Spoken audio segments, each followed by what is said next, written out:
Good morning, students. Welcome back to your accountancy class. With me, your Neha ma'am. We are on discussion in the fifth chapter, that is admission of a partner. Okay, I think we have done most of the questions and I have also given assignment after that. Today we will do question number 82. Okay, question is reflecting on your screen and I am going to read it out and explain you. Yogesh and Naresh are partners sharing profits in a ratio of 3:2. They admitted Ramesh, for 1/3 share on 1st April 2019 and also decided to share future profits equally. तो आप देखोगे कि यहाँ पे दो partner है Yogesh and Naresh and इनका profit sharing ratio है 3:2. उन्होंने एक नया पार्टनर को एडमिट किया है, दैट इज रमेश. उनका प्रॉफिट शेयरिंग है, उसको कितना मिला है, 1/3 शेयर मिला है और आगे का प्रॉफिट शेयरिंग रेशियो इक्वली चल रहे वाला है. Balance sheet of the firm आपको दिया गया है, बैलेंस शीट. Excuse me. सबसे पहले गौर करने वाली बात यह है कि यहाँ पे आपको करेंट अकाउंट भी दिया हुआ है एंड कैपिटल अकाउंट भी दिया हुआ है. तो हम लोग को ये समझ में आना चाहिए कि ये fixed capital account system follow कर रहा है. फिक्स्ड में ही दो तरह के अकाउंट बनते हैं, that is capital and current. तो आपको ये बैलेंस शीट देखने के बाद सबसे पहली बात तो ये समझ में आनी चाहिए. अब आगे का आइटम देखिए, एम्प्लॉयज प्रोविडेंट फंड. ठीक है, एम्प्लॉयज प्रोविडेंट फंड कुछ नहीं होता है, आप समझ लो ये क्रेडिटर्स है. Okay, what you have to understand. यहाँ पे आपके दिमाग में मार्कर लगाइए और यहाँ पे समझ लाइए कि यहाँ पे क्या है, ये क्रेडिटर्स है. आई मीन वाइटनर लगाइए और समझ जाइए क्रेडिटर्स है. Second is workmen's compensation reserve, तो इसको अंडरलाइन कर लेना है. ठीक है, और उसके बाद है sundry expenses and expenses payable. इस साइड अगर हमारा गौर फरमाए तो है हमारा एडवर्टीजमेंट सस्पेंस कबाड़. ओके, इतना खत्म हो गया. They admitted Ramesh on following terms. Ramesh को एडमिट कर लिया गया फॉलोइंग टर्म्स में. He will bring ₹5 lakh as his capital. कितना लेकर के आएगा, 5 lakh. His share of goodwill is valued at ₹1 lakh. देखिए आपको 1 लाख बता दिया गया है. अगर नहीं बताया होता तो आपको फाइंड करना पड़ता है कि उसका शेयर ऑफ गुडविल कितना है. तो यहाँ पे 1 लाख. बट आगे बात कहानी ये है कि he is unable to bring cash for his share of goodwill. But वो कैश नहीं लेकर के आ पा रहा है. It is agree to debit the amount of his current account. Okay, तो कहाँ से ले लिया जाएगा, उसके करंट अकाउंट से ले लिया जाएगा 1 लाख रुपीज़.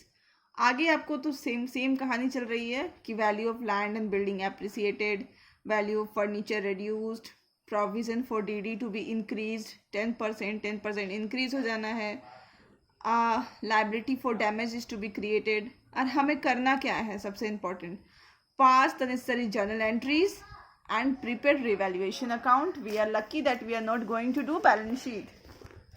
ओके, तो हमें दो चीज करना है. Question number 82. सबसे पहले तो है जर्नल एंट्री.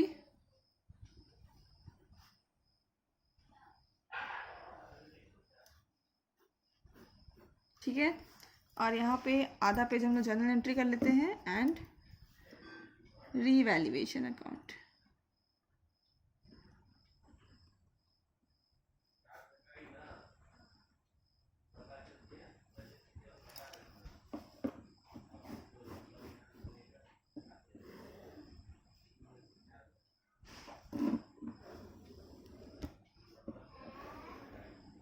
और वर्किंग नोट के लिए हम लोग ये स्पेस यूज कर लेते हैं working note. Okay,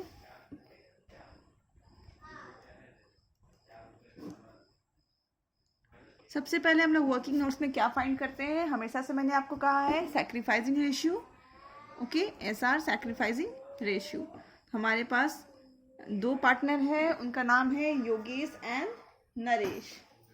okay, Yogesh and Naresh. Old minus new. ठीक है, थोड़ा शॉर्टकट है. 3 divided by 5 and 2 divided by 5, this is old, minus new 1/3 minus 1/3. 4/15 is sacrificing and here 1/15 is sacrificing. तो हमें sacrificing रेशियो मिल गया, sacrificing रेशियो दोनों का मिल गया, दैट इज 4:1. ओके, अब हम क्या करेंगे, सीधा सीधा जर्नल एंट्री पास करेंगे. सबसे पहला जर्नल एंट्री किसकी पास होती है, कैश आपको मिला है ना जी, तो कैश आपने रिसीव किया, तो हम अभी जर्नल एंट्री किसकी पास करेंगे, कैश लेने वाले की. Cash account DR to Ramesh. I think Ramesh was the name of new partner. Ramesh capital account 5 lakh. क्या कैश लेकर के आया बेचारा रमेश, ठीक हो गया. अभी हम दूसरी एंट्री किसको कर रहे हैं, प्रीमियम फॉर गुडविल जो हम छीन रहे हैं रमेश के अकाउंट से, वो किस लिए, क्योंकि वो ओल्ड पार्टनर्स में डिस्ट्रीब्यूट होता है उस लिए. Okay, then Ramesh current account DR to Yogesh current account to Naresh current account. कितना है, 1 लाख है, और इसको किस में डिस्ट्रीब्यूट करना है, 2:1. Sorry, sacrifice ratio was 4:1. 4:1 के रेशियो में डिस्ट्रीब्यूट कर देना, ठीक है. तो ये हो जाएगा 80,000 20,000. ओके, देन थर्ड इज, अब हम बैलेंस शीट का लायबिलिटी की तरफ देखते हैं, तो WCR है, that is compensation, workman's compensation reserve है 1 लाख रुपए का, ठीक है. तो हम लोग उसको क्या करेंगे, सबसे पहले वो डिस्ट्रीब्यूट कर देते हैं हम लोग पार्टनर्स के बीच में, ओल्ड पार्टनर्स के बीच में इन अ ओल्ड रेशियो. तो workman compensation reserve account DR to Yogesh. हम लोग योगेश करेंट अकाउंट इसलिए लिख रहे हैं क्योंकि यहाँ पे 2 अकाउंट बनाया जा रहा है, that is fixed and current, तो हम लोग यहाँ पे सारा को करेंट अकाउंट में ट्रांसफर कर रहे हैं. To Naresh current account. Okay, कितने का है, 1 लाख, और इसको ओल्ड रेशियो में हम क्या करेंगे, डिस्ट्रीब्यूट करेंगे. ओके, देन लास्ट है हमारा एक और एंट्री होगी. हम असेट्स की तरफ अगर नज़र डालेंगे तो हमारा एडवर्टीजमेंट सस्पेंस है, उसको हम लोग राइट ऑफ करने की एंट्री करते हैं. तो राइट ऑफ करने के क्या हो जाएगा, योगेश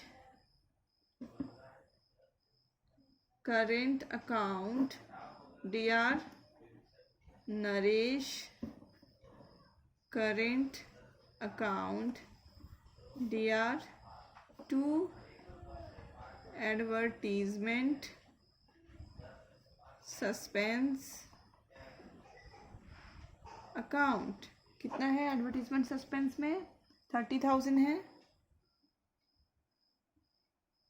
इसको डिस्ट्रीब्यूट कर देंगे in a old ratio, 18,000 and 12,000. Okay, अब हमारा है नेक्स्ट रीवैल्यूएशन अकाउंट. तो हम लोग अगर C पॉइंट पढ़ते हैं तो value of land and building is to be appreciated by 40% each, मतलब लैंड और बिल्डिंग दोनों 40% से बढ़ गया है हमारा. ओके, तो इसकी एंट्री करते हैं, by land account by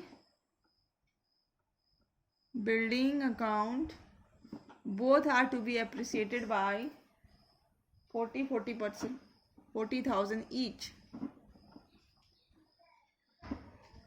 Then fourth point is value of furniture to be reduced to rupees 40,000.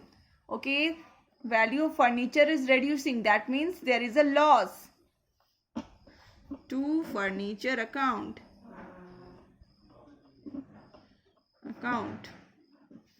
कितने से रिड्यूस हो रहा है? टू 40,000 तक रिड्यूस हो जा रहा है। ओके, तो फर्नीचर का दाम 50,000 है और 40,000 करना है, तो 10,000 से रिड्यूस हो जा रहा है हमारा। Okay, then to provision for DD. आपको यहाँ पे देखो थोड़ा समझना पड़ेगा। Provision for doubtful debts is to be increase to 10%। आपको प्रोविजन फॉर डाउटफुल डेब्ट इंक्रीज करना है 10% तक। तो देखो प्रोविजन फॉर डाउटफुल डेब्ट कितना दे रखा है? 2,10,000 रुपये दे रखा है। प्रोविजन फॉर डीडी दे रखा है बैलेंस शीट के अंदर में। इसका 10% निकालोगे तो हो जाएगा 2,10,000 रुपया। ठीक है, अब आप एक चीज नोट करिए कि आपका बैलेंस शीट में ऑलरेडी एक प्रोविजन है। There is a provision of 2,10,000, गलती होगी थोड़ा सा, 2,10,000। आपकी बैलेंस शीट में ऑलरेडी एक प्रोविजन है 10,000 की। ठीक है, अब बच गए कितने? 11,000। तो इस बार आप प्रोविजन कितने के बनाओगे? 11,000 की। ओके, तो यहाँ पे हो जाएगा आपका 11,000। ओके, देन अगेन आगे चलते हैं। A liability for damage of ₹10,000 is to be created. Okay, एक लायबिलिटी क्रिएट करना है for damage to outstanding damages account. ठीक है, तो यहाँ पे कितने का क्रिएट करना है? That is for 10,000। बस बोथ साइड हम लोग के लेवल कर देना है 80,000। This side also 80,000 to profit balancing figure 49,000। Okay, और ये किस में बढ़ जाएगा? Yogesh and Naresh in their old ratio. ठीक है, this profit is distributed to old partners in their old ratio. 29,400, 19,600। Okay, and this total हो गया हमारा क्वेश्चंस का जो भी फाइंड करने था। जर्नल एंट्री बोला गया था एंड रिवैल्यूएशन अकाउंट बोला गया था, तो बोथ वीज done. So we have done with the solutions. Hope you will try question number 81 and 82. Okay. Thank you for watching.